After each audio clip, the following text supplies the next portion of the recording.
Karjat superfast, वेगवान शहराचं वेगवान न्यूज चॅनल।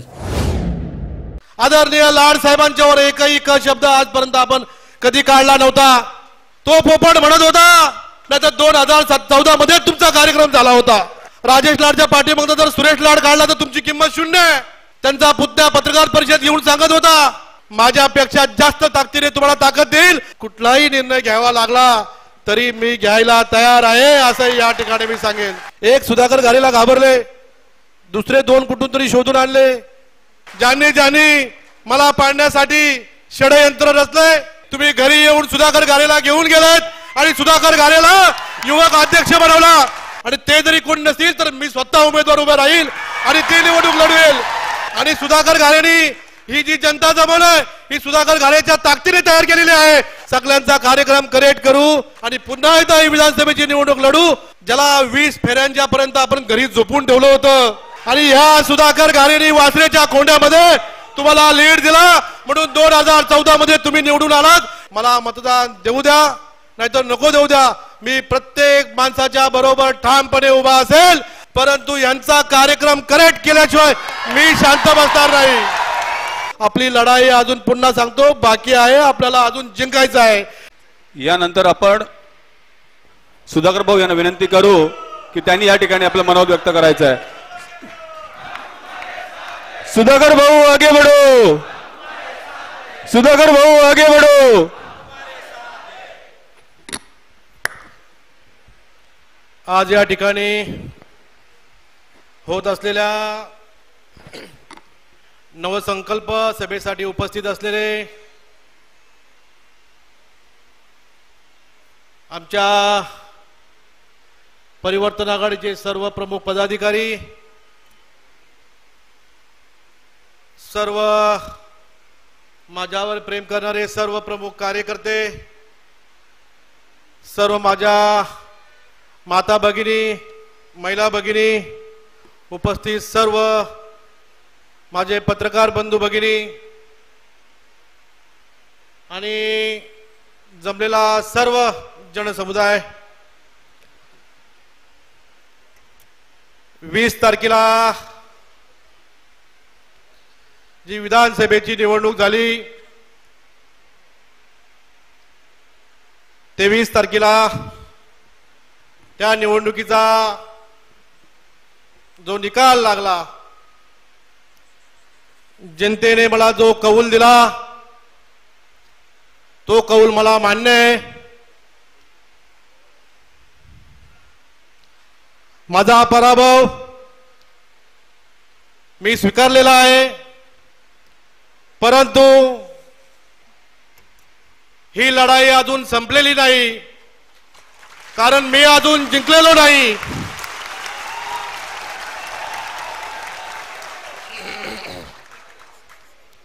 या लढाईमध्ये आपण सर्वजण माझ्या सोबत होतात।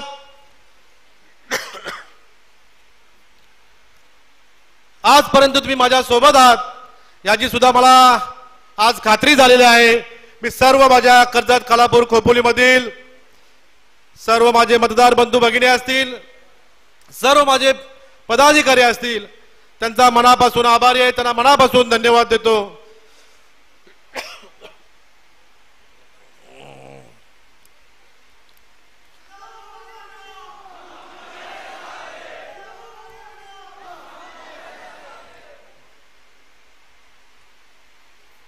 मी आज सर्वांच्या साक्षीने सांगेल, ही निवडणूक आपण अपक्ष म्हणून लढली। अपक्ष म्हणून लढत असताना तुमच्यासारखे सर्व वाघ माझ्या बरोबर होते, सर्व माझ्या वाघिणी माझ्या बरोबर होतात। आणि आपण अपक्ष असून सुद्धा ज्यांनी त्यांच्या सोबत काम केलं त्यांनी 5-5 निवडणुका लढवल्या। जेवढे मतं अपक्षांनी घेतली तेवढी मतं त्याला 5 निवडणुकीमध्ये घेता आली नाही, हे सुद्धा आपण बघितलेलं आहे। विजलो जरी आज मी हा माझा अंत नाही, विजलो जरी आज मी हा माझा अंत नाही, पेटन उद्या नव्याने हे माझे सामर्थ्य नाशवंत नाही। छाटले जरी माझे पंख पुन्हा उडेल मी, अडू शकेल मजला, अशी अजून भिंत नाही, अशी अजून भिंत नाही. आपण सर्वजण माझ्या सोबत आहेत याची मला मनापासून मला अभिमान आहे. आपण सर्वांनी बघितलं असेल, धुळे साहेबांनी सांगितलं, ज्यांच्यासाठी 25 वर्ष आम्ही काम केलं, माझ्या वडिलांनी काम केलं, माझ्या भावांनी काम केलं.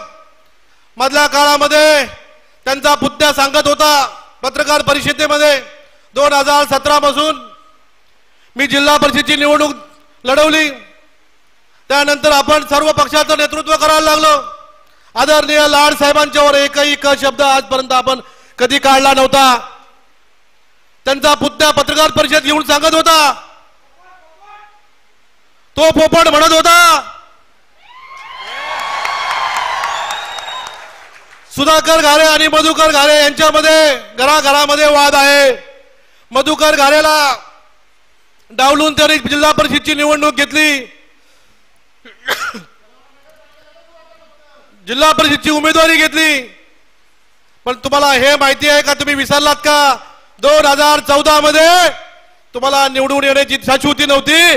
तुम्ही घरी येऊन सुधाकर घारेला घेऊन गेलेत आणि सुधाकर घारेला युवक अध्यक्ष बनवला. आणि ह्या सुधाकर घारेंनी वासरेच्या कोंड्यामध्ये तुम्हाला लीड दिला, म्हणून 2014 मध्ये तुम्ही निवडून आलात. नाहीतर 2014 मध्ये तुमचा कार्यक्रम झाला होता. या सुधाकर घारेने तुम्हाला 2014 मध्ये निवडून दिले. 2014 मध्ये वासरेच्या खोंड्यानी तुम्हाला निवडून दिले. 2014 मध्ये तुम्ही निवडून नसते आलात तर एवढ्याला तुमचं कसली नगरपालिका आणि कसलं काय तुमचं काहीच राहिलं नसतं. तुम्ही सांगताय सुधाकर घारे आणि मधुकर घारे यांच्या वाद लावायचा प्रयत्न करताय. मग शरद लाडला कोणी पाळला?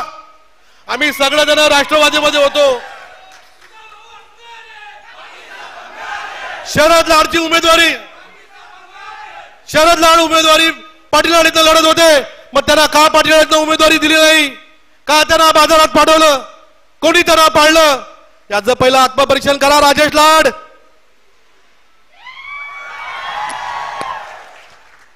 तुम्ही आम्हाला पोपटासारख्या गोष्टी शिकू नका. राजेश लाडच्या पाठीमागे जर सुरेश लाड काढला तर तुमची किंमत शून्य आहे. आणि सुधाकर घारेंनी ही जी जनता जमवलंय ही सुधाकर घारेच्या ताकदीने तयार केलेली आहे. तुम्ही कोणाच्या काका बिकाच्या ताकदीने तयार केलेली नाही. आणि तुम्हाला परत सांगतो, मी माझ्या कार्यकर्त्यांचं मनोबल वाढवण्यासाठी आजची बैठक घेतली. मी माझ्या कार्यकर्त्यांना सांगेल, येणारी जिल्हा परिषदची निवडणूक असू द्या, येणारी पंचायत समितीची निवडणूक असू द्या, येणाऱ्या ग्रामपंचायती असू द्या, येणाऱ्या नगरपालिका असू द्या, माझ्यापेक्षा जास्त ताकदीने तुम्हाला ताकद देईल आणि तुम्हाला निवडून आणण्यासाठी प्रयत्न करेल. कुणी खचून जाण्याचं काम नाही, कुणी घाबरून जाण्याचं काम नाही. मला ज्या ज्या घटक पक्षाच्या पाया पडावं लागले तरी चालेल, ज्या ज्या पक्षाच्या पाया पडावं लागले तरी चालेल, परंतु यांचा कार्यक्रम करेक्ट केल्याशिवाय मी शांत बसणार नाही. ज्यांनी मला पाडण्यासाठी षडयंत्र रचलंय, मी विरोधकांना दोष देणार नाही, मी भारतीय जनता पार्टीच्या कार्यकर्त्यांना दोष देणार नाही, मी शिंदे गटाच्या कार्यकर्त्यांना दोष देणार नाही. पण ज्यांच्यावर आमचे उपकार आहेत त्यांनी विसरून जे काही केलं असेल त्यांनी मात्र पुढच्या काळामध्ये समजून जावा. कराळे मामा, तुम्ही काल रडलात, तुम्ही काल मला बोलले, भाऊ माझे शेवटचे 5 वर्ष होते, माझ्या मुलाबाळांना सांभाळून घ्या, तुम्ही घाबरू नका, हे आपलं सर्व कुटुंब आहे, या कुटुंबाचं आपण सर्व प्रमुख आहेत. आणि या कुटुंबामध्ये सुरेखाताई सर्वांना घेऊन पुढच्या काळामध्ये सर्वांना घेऊन आपण सर्वांचा विरोधकांचा कार्यक्रम करेक्ट करू. ज्या ज्या जिल्हा परिषद वॉर्डमध्ये, ज्या ज्या पंचायत समितीमध्ये, ज्या ज्या ग्रामपंचायतीमध्ये जिथे जिथे तुम्हाला उमेदवार नसेल तिथे माझा भाऊ उमेदवार असेल. जो म्हणेल माझा या इथे माझा उमेदवार नाही, तिथं माझी पत्नी उमेदवार असेल, माझी वहिनी उमेदवार असेल, आणि ते जरी कोणी नसतील तर मी स्वतः उमेदवार उभा राहील आणि ती निवडणूक लढवेल. परंतु तुम्ही घाबरण्याची गरज नाही. सगळ्यांचा कार्यक्रम करेक्ट करू. मी खोपोली असेल, खालापूर असेल, कर्जत असेल, माथेरान असेल, सर्व पंचायत समिती, जिल्हा परिषद असतील, प्रमोदजी पिंगळे, तुम्ही कोणी घाबरून जाऊ नका. या येणाऱ्या निवडणुकीमध्ये आपण ताकदीने काम करू. तुम्ही सगळेजण फक्त माझ्या सोबत राहा. आपण ताकदीने पुन्हा एकदा संघर्ष करू आणि पुन्हा एकदा ही विधानसभेची निवडणूक लढू आणि ती तुमच्या सर्वांच्या ताकदीने जिंकू. आपली लढाई अजून पुन्हा सांगतो बाकी आहे, आपल्याला अजून जिंकायचं आहे. यासाठी सर्वांनी कामाला लागावं.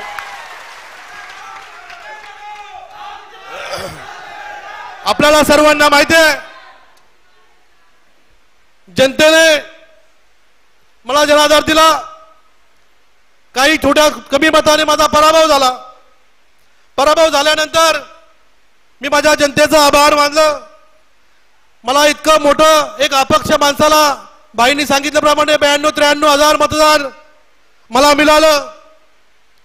त्यानंतर ज्याला 20 फेऱ्यांच्या पर्यंत आपण घरी झोपून ठेवलं होतं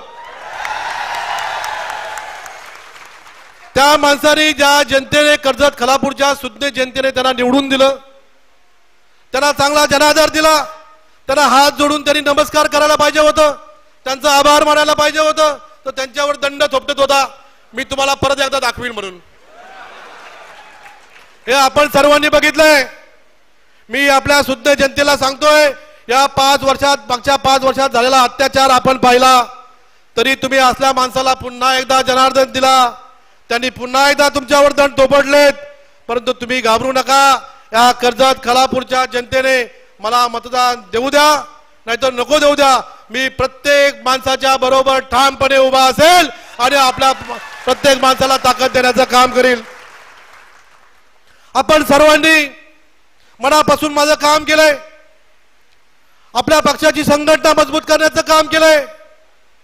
मला कोणी सांगितलं या माणसाने आपलं काम केलं नाही, त्या माणसाने आपलं काम केलं नाही, इथे आपण कमी पडलो. मला कोणाला दोष द्यायचा नाही. मला फक्त माझ्या कार्यकर्त्यांना बल द्यायचं आहे. पुढच्या काळामध्ये मी माझ्या पत्रकार बंधूंना सुद्धा सांगतो, माझ्या कार्यकर्त्यांच्यावर जर कोण अन्याय करण्याचा प्रयत्न करेल, माझ्या कार्यकर्त्यांना कोण जर त्रास देण्याचा प्रयत्न करेल, तर सुधाकर घालेला कुठलाही निर्णय घ्यावा लागला तरी मी घ्यायला तयार आहे असं या ठिकाणी मी सांगेन. आपण बघितलं असेल शासकीय यंत्रणेचा वापर केला, काही लोकांना धमकवण्याचा वापर केला, काही लोकांना सांगतो तुझा धंदा बंद करील, काही लोकांना सांगतो तुझी बिअर शॉपी बंद करील, काही लोकांना सांगतो तुझ्याकडे बघून घेईल, असं उलटे पालटे दम देऊन शासकीय यंत्रणेचा वापर करून या निवडणुकीमध्ये त्यांनी त्यांचा निकाल त्यांच्या बाजूनी लावून घेण्यासाठी त्यांनी प्रयत्न केले. परंतु मी माझ्या मायबाप जनतेला सांगेल का आपण माझ्या बरोबर या निवडणुकीमध्ये राहिलात, पुढच्या काळामध्ये सुद्धा माझ्या बरोबर आपल्या संघटनेच्या बरोबर तुम्ही राहा अशी सर्वांना हात जोडून मी विनंती करेल. परंतु तुम्ही घाबरून जाऊ नका, तुम्ही खचून जाऊ नका. मी 100% सांगतो, मला पुन्हा एकदा कार्यकर्त्यांच्या ज्या निवडणुका आहेत त्या निवडणुका ताकदीने लढवायच्या आहेत, त्या निवडणुका जिंकायच्या आहेत. माझ्या सर्व कार्यकर्त्यांना वेगवेगळ्या पदावर वेगवेगळ्या ठिकाणी बसवायचे आहेत. यासाठी लागणारं सगळं योगदान, त्यामध्ये काही कुठल्याही प्रकारचं योगदान असेल ते माझे पदाधिकारी असतील, मी असेल, माझे जे काही सृष्टी असतील त्यांच्या सोबत राहून तुम्हाला जी ताकद देता येईल ती ताकद मी तुम्हाला देईन. यासाठी तुम्ही आजपासून कामाला लागावं. उमेश आप्पा बोलत होते, भाऊ आता आपली नगरपालिका आहे, आपण नगरपालिका कशी लढवायची. कुठल्याही पक्षाला सोबत घ्यावं लागलं तरी चालेल, तुम्ही सांगाल त्या पक्षाबरोबर मी त्याच्या पायावर मला डोकं ठेवावं लागलं तरी चालेल, परंतु तुमच्या निवडणुकीसाठी तुम्हाला जे बल द्यायचंय, जे सर्वांची मोड बांधायचे, त्यासाठी मी जातीने प्रयत्न करेल आणि तुमची नगरपालिका तुमच्या हातात दिल्याशिवाय मी शांत बसणार नाही असं या ठिकाणी मी आपल्याला सांगेन.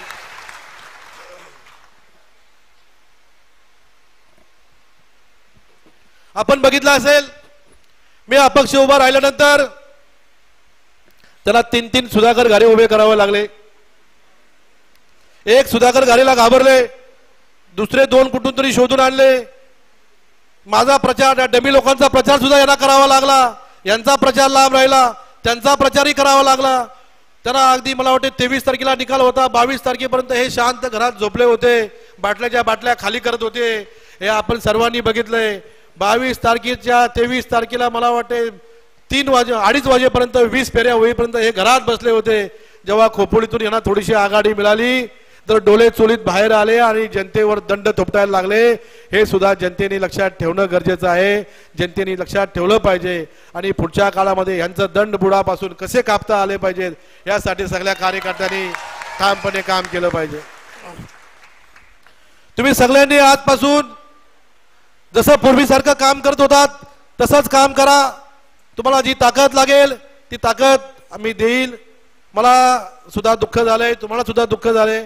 मी खऱ्या अर्थाने या कर्जत खालापूरमधील माझी आदिवासी जनता आहे, माझ्या आदिवासी जनतेने जे माझ्यासाठी काम केलंय, जितके आदिवासी बूथ आहेत त्या आदिवासी बूथमध्ये 60% मतं आपल्या रिक्षाला पडलेत आणि 40% मतं ते महायुतीला आणि महाविकास आघाडीला पडलेत. मी माझ्या आदिवासी बंधू भगिनींना आयुष्यात कधी विसरणार नाही. त्यांच्या उपकाराचं मी पुन्हा कधी माझ्याकडे परतफेड होईल याची सुद्धा मी नक्की वाट बघेल. आणि माझ्या आदिवासी जनतेच्या आणि सर्वच्याच मी मनापासून त्यांच्या कायम सोबत राहील. आपण सर्वांनीच माझ्यासाठी मनापासून काम केलंय, पण आदिवासी समाजाने माझ्यासाठी विशेष काम केलंय. आदिवासी समाजावर कुठलं जरी संकट आलं तरी ते संकट त्यांचं नसून ते संकट माझं असेल असं समजून मी आदिवासी समाजाच्या सोबत राहील. आणि पुढच्या काळामध्ये माझ्या आदिवासी समाजावर कुठलं संकट येणार नाही यासाठी मी कायमच त्यांच्या बरोबर राहील. आणि जेव्हा जेव्हा तुम्हाला ज्या या अडचणी येतील, या अडचणीच्या काळामध्ये आपण चांगलं काम करू. धुळे साहेबांनी सांगितल्या पद्धतीने ज्या कार्यकर्त्यांनी अति उत्साहामध्ये आपल्या काही पोस्ट टाकू नये, आपण काम करत राहू. त्या कामाचा जो मोबदला आहे, ज्या कामाचं जे श्रेय आहे ते श्रेय आपल्याला आपोआपच मिळेल. आपण सर्वांनीच मनापासून माझ्यासाठी काम केलंय. मला सुद्धा आज बोलताना काही सुचतच नाही, माझं डोकं सुद्धा हँग झालंय, कारण आपला जो निकाल लागलाय तो अगदी अनपेक्षित लागलेला आहे. आपण बघितलं असेल 23 तारखेपर्यंत मला पोलीस रिपोर्ट असतील, महसूल रिपोर्ट असेल, विविध संघटनेचे रिपोर्ट असतील, हे रिपोर्ट डुकरे साहेब आपल्या बाजूने होते. परंतु त्यामध्ये काय घडलं, परंतु ते घडलं आपला पराजय झाला. तो पराजय आपण तुमच्या सहित माझ्या सहित आपण सर्वांनी मान्य केलेला आहे. परंतु तुम्ही सगळ्यांनी खचून न जाता पुन्हा एकदा आपण ही लढाईसाठी सर्वांनी माझ्यासोबत आपल्या संघटनेसोबत असेच ताकदीने उभे राहा. आपण सगळ्या येणाऱ्या निवडणुका पुन्हा एकदा ताकदीने लढू. इतकंच आज या ठिकाणी आपल्या सर्वांना बोलेल. आणि आपण सर्वांनीच माझ्यासाठी मनापासून काम केलंय. मी तुमचं मानेल तेवढं आभार देईल तेवढं तुम्हाला धन्यवाद कमीच आहेत. परंतु पुन्हा एकदा मी तुमचं कर्जत, खालापूर, खोपोली, माथेरान, नेरळ सर्वांचंच मनापासून धन्यवाद मानतो, सर्वांचा आभार मानतो आणि थांबतो. जय हिंद, जय महाराष्ट्र. तालुक्यातल्या घडामोडींचे अपडेट सर्वात आधी मिळवा. कर्जत सुपरफास्ट चॅनलला सबस्क्राईब करायला विसरू नका.